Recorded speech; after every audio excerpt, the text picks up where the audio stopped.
आइंदा कल जुमा है। इस जुमा के दिन बंगाल के 1 करोड़ मुसलमान माँ बहनों से गुजारिश की कि ये बैज पहनेंगे, ये पहनेंगे, नमाज पढ़ने जाएंगे, अल्लाह से दुआ करेंगे और पुरअमन एहतिजाज करके चले आएंगे और इसमें कोई प्रदर्शन नहीं होगा। एक बात, प्रदर्शन में ना माइकिंग, ना कैनवेसिंग, ना जबरदस्ती, कुछ नहीं होगा। आप उल्टी बात मत कीजिए। हम लोग जुमा की नमाज कल 11:30 बजे गेट पर जाएंगे। महल्ले का आदमी, बंगाल का कोई आदमी नहीं होगा। हमारी मस्जिद है, ये लीगल अथॉरिटी कोई उठा, कोई कागज का कोई এটা দাও। ये इसमें देखिए, ये airport authority government of India Kolkata, ये उनका खत है। ये देखिए, देख रहे हैं आप, ये परमिशन है मस्जिद रिपेयरिंग की, परमिशन होता है नमाज की, परमिशन होता है रमजान में इफ्तार की। ये सब ओरिजिनल पेपर हमारे पास मौजूद है। अब हम लोग कानून का रास्ता सबसे अच्छा है, गैर कानूनी काम हम लोग नहीं करेंगे। हमने बोला बंगाल के 1 करोड़ मुसलमान मस्जिद नमाज पढ़ने जाएंगे, ना मिছিল करेंगे, ना माइकिंग, ना कोई जुलूस। मस्जिद जाएंगे, नमाज पढ़ेंगे, ये इस्तेमाल करेंगे। हम दुखी हैं बस। ना दिया क्या मतलब इस चीज का? आपको रोक सकता है कोई लुटेरा मस्जिद में नमाज? हम पूछना चाहते हैं, आप रोक सकते हैं? किसी मस्जिद में नमाजी जाएगा, अल्लाह से दुआ करेगा। इसमें हमने दुआ दो रास्ता बताया। दारुल उलूम देवबंद पूरे हिंदुस्तान की मानी हुई इल्मी इदारा है, पॉलिटिकल नहीं, और ये धार्मिक मसला है। हम चाहते हैं एयरपोर्ट अथॉरिटी खत लिखकर कॉरेस्पॉन्डेंस करे। हम भी जाने को तैयार हैं। ABCD बताइए क्यों चाहते हैं। बातचीत में रास्ता निकल सकता है, ये भी हमने लिखा है। अब उसको ध्यान दीजिए। दो जमीयत उलमा हिंद को चिट्ठी लिखी है। ये गुंडागर्दी तब है, जबरदस्ती क्यों करेंगे आप? रास्ता खुला हुआ है, ये दरवाजा नहीं, इधर एक दरवाजा है, वो नहीं तो और एक है।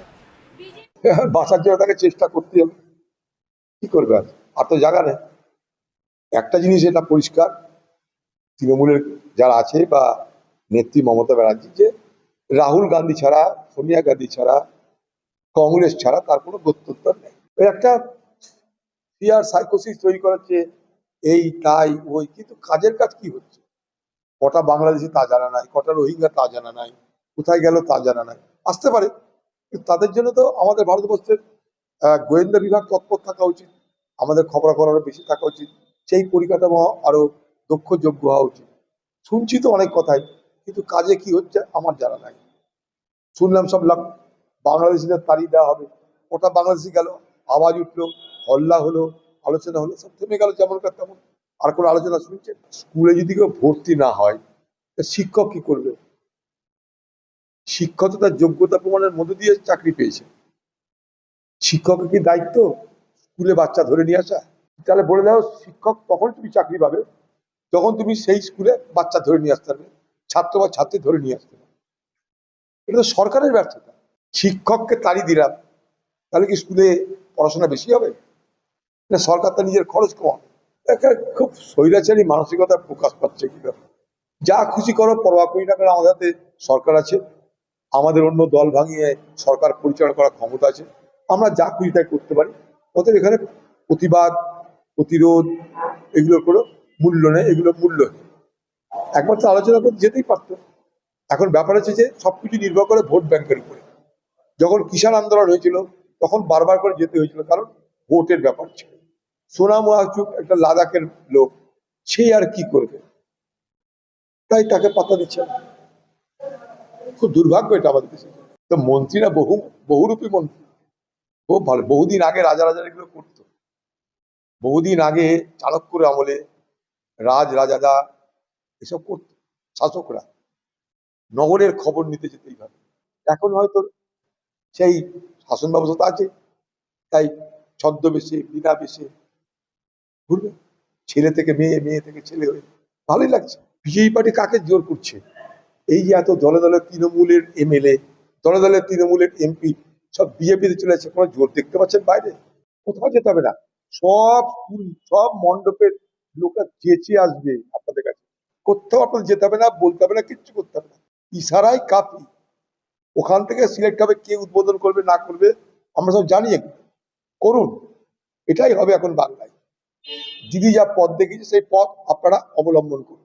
কন্ডিশন করা আছে, যারা ভেগে এখানে আসবে বিদ্রোহীতে, প্রথমেই অভিযোগ খাড়া করতে হবে। মমতার দলে যখন ভেগে যারা যেত অন্য দল থেকে, তাদের স্লোগান কি ছিল? উন্নয়নের জন্য এসেছে। উন্নয়নের জায়গা পাচ্ছিল না, তাই উন্নয়ন করতে গেছে। এরা তখন কি বলতো? রাস্তায় উন্নয়ন দাঁড়িয়ে আছে। ঠিক আছে, তো এখন এদের জন্য আরেকটা বলি পাঠা পাওয়া গেছে, খোকাবাবু। ঠিক আছে, তাকে এরা বাঁচিয়ে রাখবে, তাকে এরা কিছু করবে না, তাকে জিয়ে রাখবে, হবে না গাল দিতে পার সুবিধা হবে। তাই এত অভিযোগ, কিন্তু খোকাবাবু যেমন আছে তেমনই আছে, তার কিন্তু কিছু হচ্ছে না, তাকে কিছু করবেও না। যারা অপরাধী বাঁচার জন্য তারা এইসব দ্বীপে থাকতেই পারে। এখন ভারত সরকারকে দেখতে হবে, ডবল ইঞ্জিন যেহেতু সরকার, তো এক ইঞ্জিন যখন খবর পেলো আরেক ইঞ্জিনও খবর পেয়ে গেছে, তাদেরকে দেখতে হবে সেই সব দ্বীপে যারা আশ্রয় নিচ্ছে তাদেরকে নিয়ে আসা, এক্সট্রা ডাইট করা, ফিরিয়ে নিয়ে আসা। সেটার উপরে নির্ভর করবে আমাদের দেশের যে রাষ্ট্র ব্যবস্থা, তাদের দক্ষতা। তারা যখন জানতেই পারছে যে সেই সব দেশে অপরাধীরা আছে, তাহলে তাদেরকে নিয়ে আসার ব্যবস্থা করে। এটার জন্য কিন্তু আন্তর্জাতিক ব্যবস্থা চাল। ঠিক আছে, তাকে এরা বাঁচিয়ে রাখবে, তাকে এরা কিছু করবে না, তাকে জিয়ে রাখবে, হবে না গাল দিতে পার সুবিধা হবে। তাই এত অভিযোগ, কিন্তু খোকাবাবু যেমন আছে তেমনই আছে, তার কিন্তু কিছু হচ্ছে না, তাকে কিছু করবেও না। যারা অপরাধী বাঁচার জন্য তারা এইসব দ্বীপে থাকতেই পারে। এখন ভারত সরকারকে দেখতে হবে, ডবল ইঞ্জিন যেহেতু সরকার, তো এক ইঞ্জিন যখন খবর পেলো আরেক ইঞ্জিনও খবর পেয়ে গেছে, তাদেরকে দেখতে হবে সেই সব দ্বীপে যারা আশ্রয় নিচ্ছে তাদেরকে নিয়ে আসা, এক্সট্রা ডাইট করা, ফিরিয়ে নিয়ে আসা। সেটার উপরে নির্ভর করবে আমাদের দেশের যে রাষ্ট্র ব্যবস্থা, তাদের দক্ষতা। তারা যখন জানতেই পারছে যে সেই সব দেশে অপরাধীরা আছে, তাহলে তাদেরকে নিয়ে আসার ব্যবস্থা করে। এটার জন্য কিন্তু আন্তর্জাতিক ব্যবস্থা